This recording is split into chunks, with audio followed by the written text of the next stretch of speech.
구약성경 1328쪽 말라기서 3장 1절에서 12절까지 교독하겠습니다.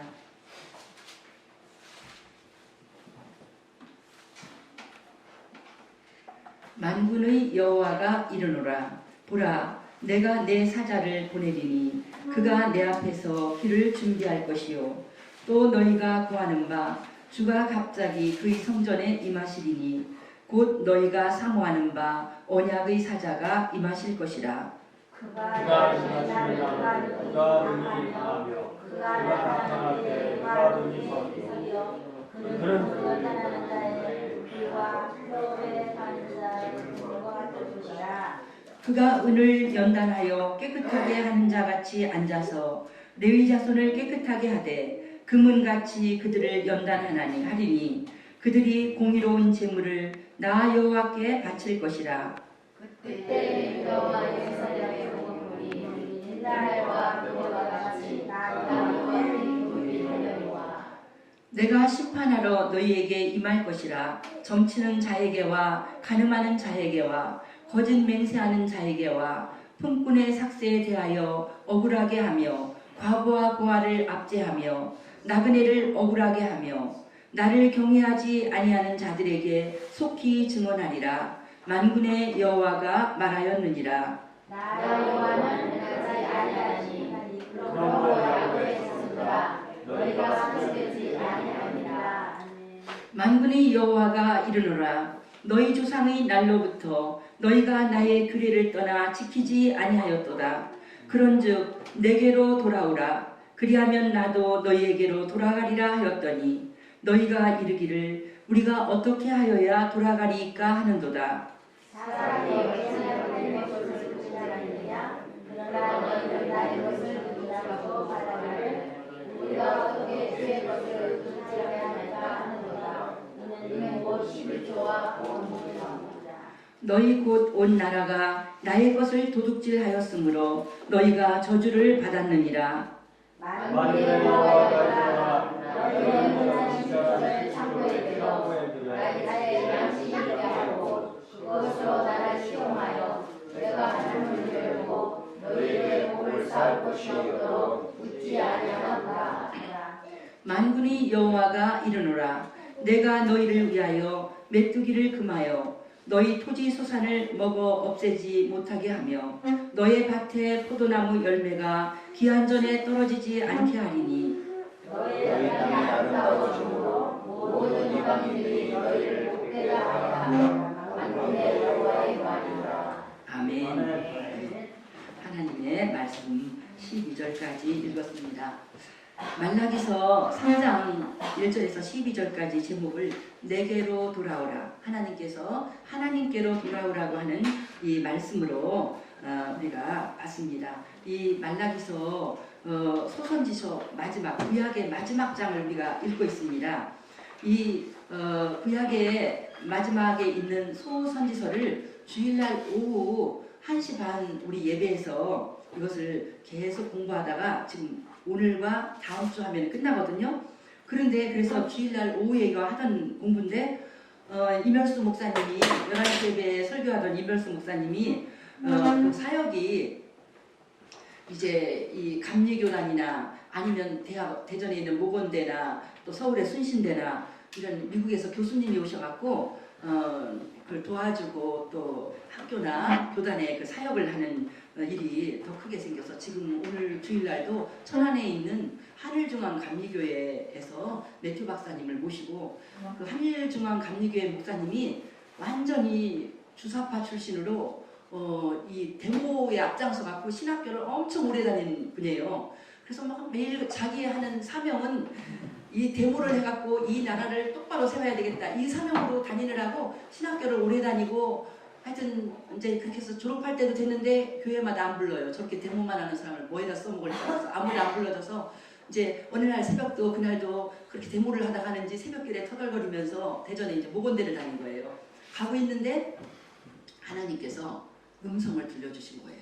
뭐라고 들려주시냐면 네가 가는 그 길에 나는 그 길에 있지 않다. 그러니까 여태까지 너는 헛된 길을 가고 있다는 거예요. 그렇게 하는 것이 내가 원하는 삶이 아니다.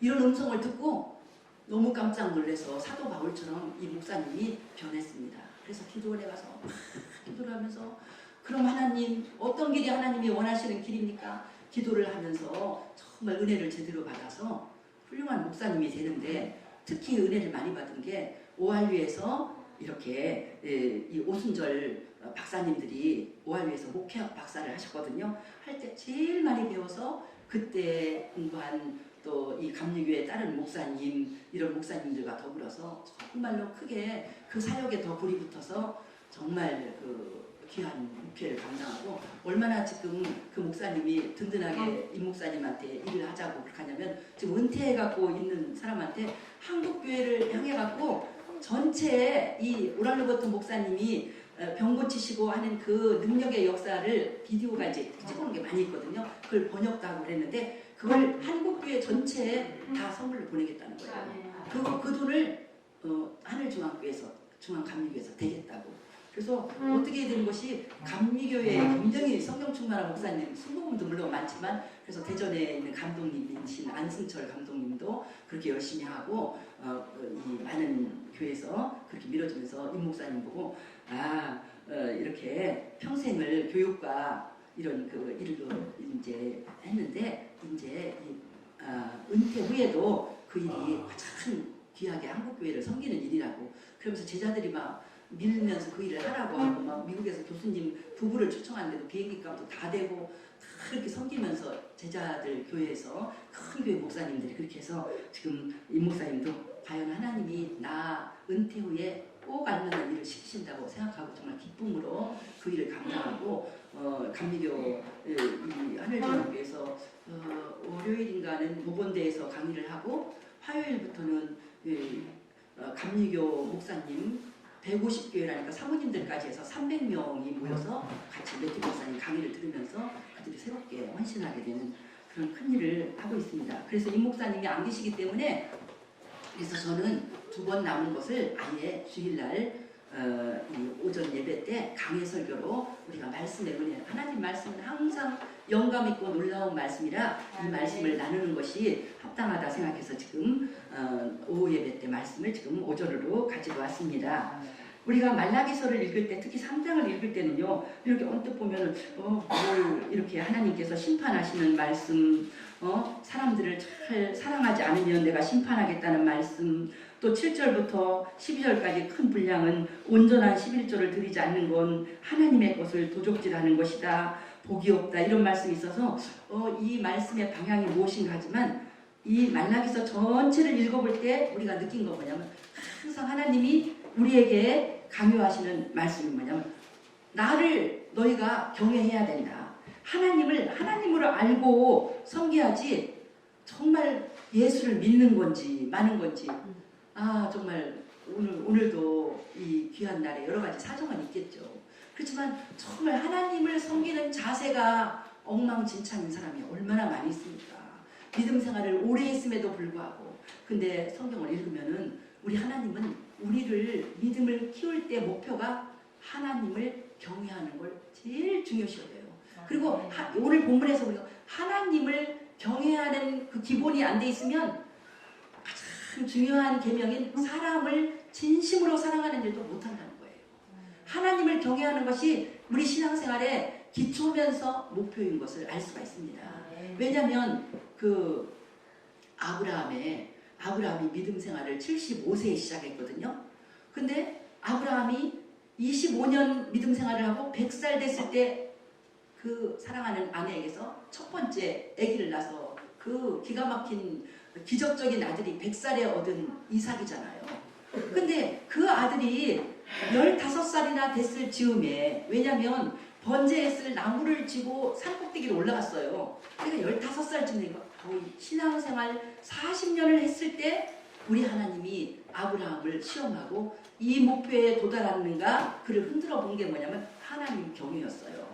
아브라함이 하나님을 경외하는 걸 알 때 이 창세기 말씀에서 하나님이 말씀하신 내가 이제야 내가 하나님을 경외하는 걸 알겠노라.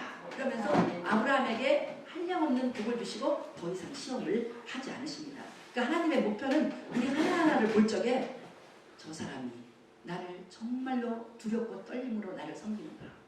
여러분 오해하지 마세요. 하나님을 나는 참 정말 하나님을 무서워하고요. 하나님 앞에 내 진심을 다 말로만 하면 오늘 본문에서 우리 하나님은 구체적으로 네 삶이 어떤 거냐. 네 살아가는 삶을 보면서 내가 알겠다. 네가 얼마나 하나님을 잘 섬기는지. 아브라함도 그냥 하나님 내가 하나님 정말 경외해요. 말로 통과하는 게 아닙니다. 아브라함이 100살에 얻은 아들 15살이나 돼서 제일 예쁘고 자기 생명보다 더 귀한 아들을 하나님이 번제물로 드리라고 했어요. 창세기 22장에 시험하려고. 정말 믿은 지 40년이 됐는데 네 믿음이 내가 너를 한량없는 복을 주기에 합당한 믿음인지 한번 흔들어 보겠다. 그럴 때 아브라함이 통과한 것입니다. 그 40년이 됐을 때 아브라함 하나님 내 아들을 죽이라고요? 하나님이 그렇게 안 하실 걸 나는 압니다. 나는 하나님이 죽이라면 나는 번제로 드립니다. 그러나 하나님이 그렇게 안 하실 걸 압니다. 왜냐하면 하나님 말씀은 변함없는 걸 알거든요. 하나님이 내 아들 이삭을 통해서 하늘의 별과 같은 자녀를 주겠다고 약속하신 걸 아브라함은 꽉 붙잡고 있거든요. 하나님은 거짓말을 안 하시거든요. 그래서 아브라함은 하나님 말씀 그대로 자기 생명보다 더 귀한 이삭일지라도 하나님 앞에 시위하는 거예요. 하나님 외에 나는 이 세상에서 더 사랑하는 거 없습니다. 하나님을 내가 가장 사랑하고 존귀하게 여깁니다. 성경은 아브라함이 행함을 보고 하나님이 말씀하시기를 네가 나를 경외하는구나. 이제야 알겠다. 우리 하나님은 우리한테 속지를 않으십니다. 이제야 알겠다. 오늘 말씀에서도요. 5절에 보면 끝에 가서 나를 경외하지 않는 자들, 나를 경외하지 않고 사람을 함부로 하는 자들 이렇게 말씀하셨고요. 우리 하나님은 우리의 모든 행동의 그 기본이 하나님을 경외하는 데 있는 것을 우리에게 말씀하고 계십니다. 그래서 말라기 전체의 주제가 하나님을 하나님답게 섬기라는 거예요. 하나님인데 무슨 옆집 친구 대하듯이, 응? 그것도 옆집 친구도 아니야.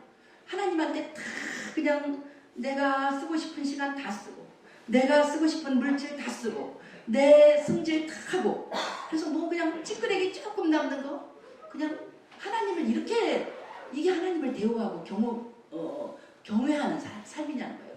그래서 앞에도 보면요. 너희가 하나님한테 그 예물을 드릴 때도 우리 하나님이 흠없는 어린 양을 드려라 그러면 흠없는 어린 양은 값이 비싸 아까워. 그래서 어디 가서 다리를 절거나 어디 가서 뭐가 흠집이 있거나 이렇게 안 보이는 하나님이라고 하나님을 무시하고 믿음 생활을 하려는 거예요. 우리가 양심으로 정말 나는 하나님을 두려워하고 정말 하나님을 사랑하시는가. 우리 하나님은 그걸 보기를 원하십니다. 그래서 이제 오늘 이 주제가 여러 가지가 있지만 그냥 하나님을 똑바로 섬기라는 그런 말씀입니다. 지난주 월요일날 새벽기도 시간에 어떤 이제 부인이 와서 새벽기도를 열심히 드렸어요. 처음 보는 사람이었거든요. 굉장히 막 간절히 기도하고 1시간을 그렇게 기도했어요. 기도하고 이제 가서 나는 동네 사람이 온 줄 알고 편안하게 기도하고 갈게 말도 안 걸었거든요. 그래서 나 기도하고 나도 다 끝나서 1시간 넘게 기도하고 가려고 하는데 그 부인이 안 갔어요. 안 가고 기도 제목을 이렇게 우리 기도 제목 적는 데다 여기다 이렇게 적었어요. 아버님 성함도 적고 우리 아버님 좀 잘 인도해 주세요 이렇게 적고 그래갖고는 기도 제목을 적었어요. 그리고 나를 주고 가려고 부탁한다고 해서 나는요 여기 안 사는데요. 미국에서 왔어요. 그래서 잠깐 아버님한테 우리 아버님이세요. 연세가 90이 넘고 그러신데 그렇게 부탁을 했어요. 그래서 이제 미국은 나도 오래 살았으니까 미국 어디서 왔냐니까 LA에서 왔대요. 그래서 LA 어디냐고 그랬더니 오렌지 카운티 쪽이래요. 그래서 내가 오렌지 카운티에는 우리가 처음 사역할 때 우리는 플러신 학교에 있는 데서 파사디나에서 살았지만 거기 한 50분 걸리는데 오렌지 카운티 가서 한인교회에서 우리가 처음 섬기기 때문에 정말 그 교회를 섬길 때 우리가 온 마음을 다해서 섬겨서 정말로 우리하고 굉장히 사랑이 많이 가는 곳이라고 그랬더니 지금 얘기하려는 것은 그 정말 많이 아버님을 기도하는 며느님도 귀하지만 그 입에서 나온 오렌지 카운티 한인교회라니까 정원숙 권사 얘기를 하는 거예요. 아, 내가 정원숙 권사를 알아요. 그래서 깜짝 놀랐어요. 세상에 그 멀리 오렌지 카운티에 있는 그 정원숙 권사님 얘기를 이렇게 대전에서 문화동에 있는 조그만한 교회에서 그 권사님 얘기를 들으니까 얼마나 놀라겠어요. 여러분, 함부로 살면 안 돼요. 지구가 너무 요새는 좁아요. 지구촌이에요. 한국에서 뭐 나쁜 짓 하면은요, 미국 가고 독일 가고 다 알아요. 다 알아갖고는 이 사람 은혜 받았는데 그렇게 돼요.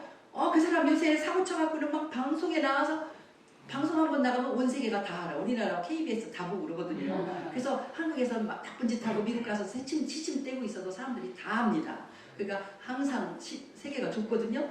그래갖고 소식을 들으니까 그 권사님 같은 교회도 아니에요. 근데 얼마나 유명하냐면 그 권사님이 간호사였어요.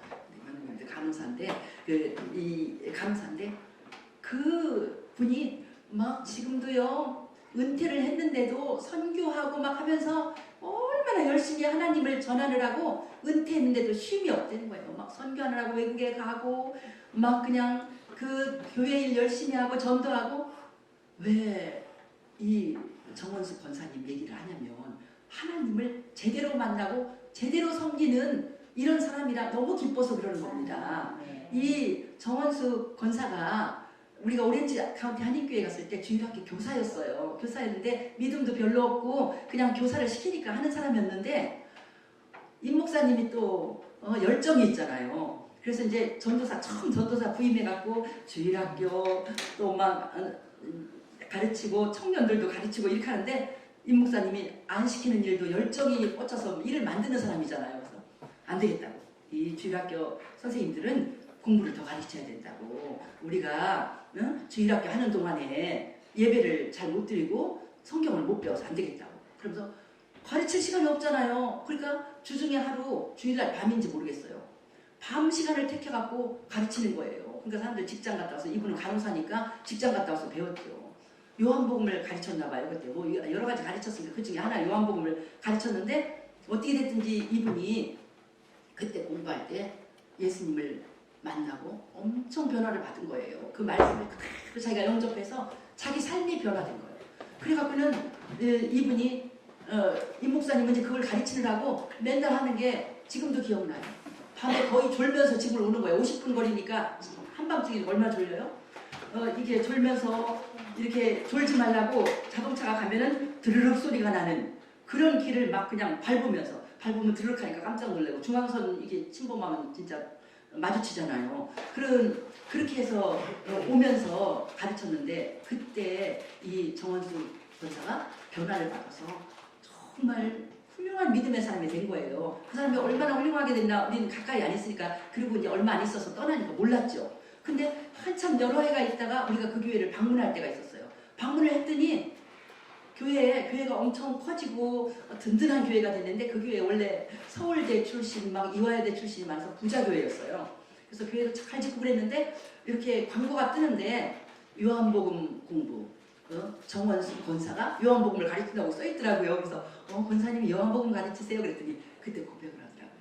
목사님이 너무 잘 가르쳐 주셔서 제가 은혜 받아갖고 그 말씀을 잘 연구를 해갖고 지금 교회에 요한복음 반을 내가 인도하고 있다고. 평신도인데 열정이 있었어요. 그렇게 하면서 은퇴를 했는데도 불구하고 그렇게 교회에서 많이 일을 하고 은퇴를 했는데도 불구하고 쉬지 않고 계속해서 선교를 다니면서 교회를 섬기는 이것이 바로 하나님을 하나님으로 알고 제대로 섬기는 그런 사람인 줄 믿습니다.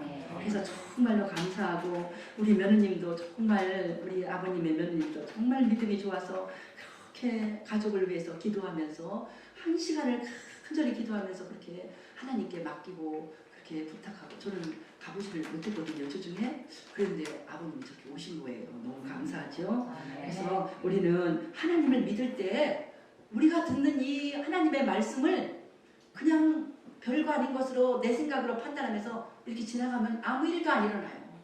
성경에서 수없이 하죠. 이 뿌리는 다 성경의 비유잖아요. 뿌리는 씨는 너무나 소중한 하나님의 말씀이다. 말씀이 잘못된 게 아니라 말씀을 받는 너희들의 마음밭이 문제다. 너희들 마음밭이 뺀질뺀질해서 하나님 말씀보다 내 의견이 더 낫다고 고집을 부리면 그 말씀은 받자마자 튕겨나갈 것입니다. 너희들 마음이 조금 열려서 아멘, 내가 저 말씀 참 진리의 말씀이구나 받아들였는데 조금 그 말씀대로 살아보려고 하면 힘들거든요. 되게 사람들이 그래요. 조금 한번 흉내 내보다가 힘들면 그냥 나자빠집니다. 그러면 그거는 흙이 얇은 돌밭과 같은 마음이다. 그런 마음은 열매를 맺을 수가 없다. 또 이렇게 열심히 하나님을 믿는 것 같이 30년 40년 교회를 다니는데 마음에 쓸데없는 게 가득 차 있어. 그냥 세상 염려 근심 보따리는 항상 가지고 다녀. 그거를 하나님께 맡겨야 되는데 안 맞죠. 염려 근심 보따리 가지고 있죠. 돈 욕심 가지고 있죠. 명예 욕심 가지고 있죠. 진리는 그런 것을 우리가 털어낼 때 진리가 우리 속에서 열매를 맺고 자라나는 것입니다. 예수를 30년 아니라 60년을 믿어도 교회를 나오면서 내내 그 근심 보따리 욕심 보따리 다 가지고 있으면 하나님의 말씀이 가시떨기 나무밭에 떨어진 것 같아갖고 말씀이 열매를 못 맺고 시들거리 말씀을 들었어요. 들은 건 있는데 그 말씀이 열매를 못 맺고 맨날 시들거리는 거야. 그러니까 이런 사람이 누구냐면 시들거리는 믿음 생활 하는 사람. 맨날 비틀거려. 맨날 실수하고 믿음이 자라지를 않고 무슨 특별히 하나님의 능력이 일어나서 그 삶에 변화가 일어나고 기적이 일어나는 것도 없고 이것이 바로 불쌍한 믿음 생활인 것입니다. 그래서 우리 하나님께서는 정말 똑바로 하나님을 믿으려면 똑바로 믿어라.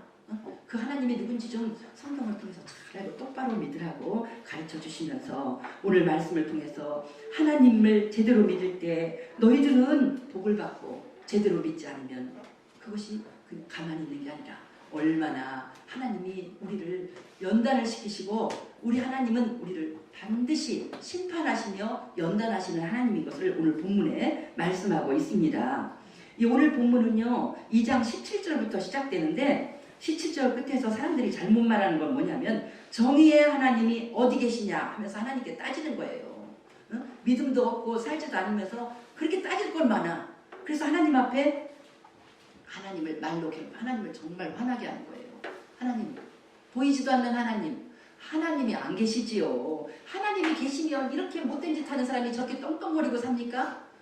이렇게 이런 죄인이 저렇게 잘 먹고 잘 살면 됩니까? 하나님의 정의의 하나님이 어디 계십니까? 바로 2장 마지막 절에 그렇게 하고 있잖아요. 그렇게 묻는 말에 하나님은 대답하십니다. 뭐 하나님이 금방 심판하지 않는다고 그 악한 사람이 10년 20년 권세를 누린다고 하나님이 어디 계시냐고 묻냐? 우리 하나님은 반드시 가만히 계신 하나님이 아니라 불꽃 같은 눈동자로 우리의 행동, 개인의 행동을 지켜보시고 국가의 그 모습을 지켜보시고 우리 하나님이 잘못된 것을 무섭게 심판하시고 특히 우리 믿는 자가 잘못하면요 하나님은 가차없이 우리를 연단을 시키십니다. 왜냐하면 우리가 친아들이기 때문에 우리가 남의 아들 잘못하는 거 우리가 뭐라고 안 하잖아요. 내 아들이 잘못하면 우리는 가르치려고 합니다. 그렇게 하나님이 역사하시는데 오늘 하나님의 심판은 2절에서 말합니다. 그가 임하시는 날은 심판의 날이거든요. 그는 어떻게 하냐? 그는 금을 연단하는 자의 불과 표백하는 자의 잿물과 같다. 금을 연단하려면 용광로 불이 얼마나 불이 온도가 높고 셉니까? 다 녹아납니다. 그냥 금이 조금 붙은 이런 돌멩이를 집어넣을 때 광석을 집어넣을 때 다 녹이고 순금만 끌어낼 때 얼마나 뜨거운 풀무불 같은 용광로에서 고난을 받아야 그 금이 나오는 것입니다. 표백하는 자의 잿물, 옛날에는 잿물을 쓰지만 요즘은 락스라고 생각하세요. 락스 앞에 어떤 색깔이나 무엇이 견딥니까? 락스에 넣으면요 다 우리 여기 색깔 옷 입고 있지만 락스 한번 뿌리면 다 변할 거예요. 그래서 그렇게 두렵고 피할 수 없는 게 하나님의 심판이라는 거예요. 특히 3절 보세요. 레위 자손을 깨끗하게 하되 금은같이 그들을 연단하리니. 레위 자손은 누구냐면 하나님을 섬기기 위해서 특별히 선택한 지파예요. 지금 우리한테 적용을 시키면 바로 하나님을 잘 믿고 모범적으로 훌륭하게 살으라고 선택한 예수 믿는 우리입니다. 하나님을 믿고 하나님의 자녀가 됐을 때 하나님은 우리를 특별히 금은같이 깨끗하게 하려고 우리를 온전하게 만들어주려고 금은같이 연단시킵니다. 그러니까 연단과 힘든 일이 있을 때 짜증내면 안 돼요. 하나님이 우리를 사랑하시기 때문에 연단을 주시는 겁니다. 아멘. 우리가 창세기 25장을 읽는데 새벽기도 시간에 읽는데 정말 깜짝 놀랐어요. 비교가 되는 거예요. 하나님이 주목하지 않는 사람은 더 잘 돼. 그냥 저절로 돼. 뭐냐면 말도 안 되죠. 아브라함이 140살 이삭이 결혼하고 나서 분명히 후처를 얻었을 거거든요. 그러니까 아브라함이 140살 때 후처를 얻었는데요. 그 후처가 아들을 6명이나 낳았대요. 이게 말이 됩니까? 그 100살까지 살았던 사랑하는 아내는 약속의 아들을 얻는데 하나 얻었어. 100살에 하나 낳았어 겨우. 그랬는데 웬 아무 그런 특별하지도 않은 그렇게 서자라고 해서 다 딴 쪽으로 돌려보내는 그런 그두라라는 여자에게서 난 아들은 어떻게 그 나이에 6명이나 난다. 그 여자가 젊은지는 모르지만 웃기잖아요. 그런데 또 거기에 뭐냐면 이스마엘은 언약의 백성이 아니잖아요. 여종을 통해서 난 아들인데 치지도 않아. 그냥 집 밖으로 쫓아냈어. 이스마엘은요 아들을 12명이나 낳았어요. 그런데 같은 25장에 이삭은 어떻게 한 줄 알아요? 결혼한 지 40살에 결혼을 했는데 결혼한 지 20년이 되면 60살 될 거 아니에요. 60살까지 아기가 없어요. 아기가 없어. 이게 도대체 이게 뭐야? 거기서 어떤 법칙이 발견되는 거예요. 성경을 읽을 때 그걸 찾아내야 되는 겁니다. 왜 하나님이 주목하지 않는 사람은 그냥 막 저절로 잘 되는데 주목하는 사람은 왜 그렇게 지지리도 고생하고 왜 그렇게 뭘 빨리 안 줘? 미국에서 보면 친구들이요. 하나님 나 130불이 필요해요. 기도를 하면 하나님은요. 기도할 때 응답을 주시는데 140불을 주셨어요. 좀 주려면 더 주시지. 우리를 연단시키는 겁니다. 이삭이 그래서 20년이 됐다. 아기를 얻을 때 결국 어떻게 한 줄 알아요? 하나님이 아기를 미련하게 20년을 가만히 있다가 아기를 안 주니까 그때서 깨달았어요. 기도해야 되겠구나. 그래서 간절히 눈물로 기도했어요. 하나님 하늘의 별과 같은 자식을 주려면 빨리빨리 애를 10명을 줘도 괜찮은데 안 주신다. 하나님 기도를 원하시는군요. 그러면서 기도를 해갖고 기도를 했더니 쌍둥이를